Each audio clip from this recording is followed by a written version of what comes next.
Break ನಂತರ ಮತ್ತೆ ದಸರಾ ವಿಶೇಷ ಸುವರ್ಣ ಸಿಂಫನಿ ಸಂಗೀತ ಕಾರ್ಯಕ್ರಮವನ್ನು ಮುಂದುವರಿಸ್ತಾ ಈಗಾಗಲೇ ಅಗ್ನಿ ಆರ್ಟ್ ಫಾರ್ ಆಲ್ ಎನ್ನುವಂಥ ಒಂದು ವಿಶೇಷ ಬ್ಯಾಂಡ್ ಜೊತೆ ನಾವು ಅವರ ಪ್ರಯೋಗಗಳನ್ನು ನೋಡ್ತಾ ಅವ್ರ ಜೊತೆ ಮಾತಾಡ್ತಾ ಇದ್ವಿ ಮತ್ತು ಇದರ ಸಂಸ್ಥಾಪಕರಲ್ಲಿ ಒಬ್ಬರಾದಂಥ ಈಗಾಗಲೇ ನಾನು ಹೇಳಿದ ಹಾಗೆ ಹಲವಾರು ವಿಶೇಷ ಡ್ಯಾನ್ಸ್ಗಳ ಮೂಲಕ ವಿಶ್ವಪ್ರಸಿದ್ಧಿಯನ್ನು ಪಡೆದುಕೊಂಡಂಥ ಕಲಾವಿದ ಸರ್ವಣ ಕೂಡ ನಮ್ಮ ಜೊತೆಯಿದ್ದಾರೆ. ಸರ್ವಣ, ಈ ಟೀಮ್ ಸ್ಟಾರ್ಟ್ ಮಾಡುವಾಗ ನಿಮ್ಮ ಏಮ್ ಇದ್ದಿದ್ದೇನು? ಯಾವ ಕಾರಣಕ್ಕಾಗಿ? ಇದೊಂದು ಎಂಟರ್ಟೈನ್ಮೆಂಟ್ ಆಗಿ ತೊಗೊಂಡ್ರಾ, ವೃತ್ತಿ ಅಂತ ತೊಗೊಂಡ್ರಾ? ನಾವು ಸ್ಟಾರ್ಟ್ ಮಾಡಿದಾಗ ನಾವು ಏನಾದರೂ ಸಾಧನೆ ಮಾಡಬೇಕು ನಮ್ಮ ಲೈಫಲ್ಲಿ ಮುಂದಕ್ಕೆ ಬರಬೇಕಂತ ಈ ಟೀಮ್ ಸ್ಟಾರ್ಟ್ ಮಾಡಿದ್ವಿ. ತುಂಬ ಚೆನ್ನಾಗೇ ಬರ್ತಾಯಿದೆ. ಎಸ್, ಈ ಆರ್ಟ್, ಈ ಕಲೆನ ನೀವು ಬೇರೆ ಬೇರೆ ಕಲೆಗಳು ನಿಮ್ಮ ಟೀಮಲ್ಲಿದೆ. ಹೌದು ಸರ್. ಅದನ್ನೆಲ್ಲ ಒಗ್ಗೂಡಿಸೋ ಪ್ರಯತ್ನ ಹೇಗೆ ಮಾಡಿದ್ರಿ? ನಮಗೇನೆಂದರೆ ಎಲ್ಲರಲ್ಲೂ ಒಳ್ಳೆ ಪ್ರತಿಭೆ, ಟ್ಯಾಲೆಂಟ್ ಇದೆ. ಅದನ್ನ ಹೆಂಗಾದ್ರೆ ನಾವು ಮುಂದೆ ತರಿಸ್ಬೇಕು ಅಂತ ನಾವು ಪ್ಲ್ಯಾನ್ ಮಾಡಿದ್ದು. ಆವಾಗ ಏನಾಯ್ತು ಅಂದರೆ ಆರ್ಟ್ ಫಾರ್ ಆಲ್ ಅಂತ ನಾವು ಸ್ಟಾರ್ಟ್ ಮಾಡಿದ್ವಿ. ಯಾರಿಗೆ ಬೇಕಾದರೆ ಪರ್ಫಾರ್ಮ್ ಮಾಡ್ಬೋದು, ಈ ಕಲ್ಚರ್ ಕಾಮನ್ ಪೀಪಲ್ಗೆ ಹೋಗಿ ಸೇರಬೇಕು ಈ ಪರ್ಫಾರ್ಮೆನ್ಸ್ ಅಂತ ನಾವು ಸ್ಟಾರ್ಟ್ ಮಾಡಿದ್ದು.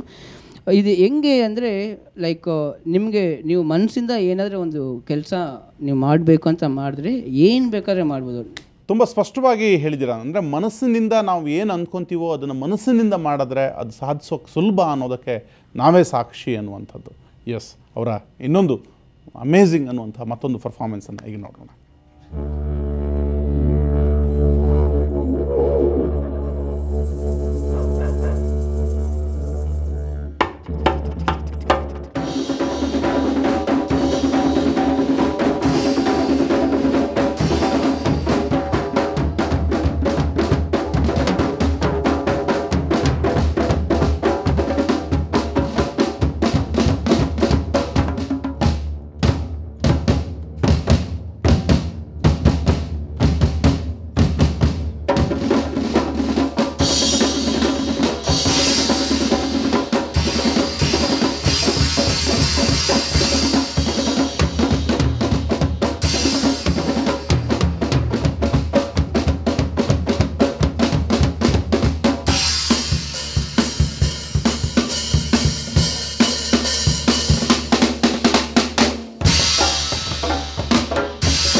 ಹಲವು ಅದ್ಭುತಗಳು ಈ ತಂಡದಲ್ಲಿದೆ ಮತ್ತು ಇನ್ನಷ್ಟು ಕಲಾವಿದರು ಕೂಡ ಈ ತಂಡದಲ್ಲಿದ್ದಾರೆ ಅನ್ನುವಂಥದ್ದು.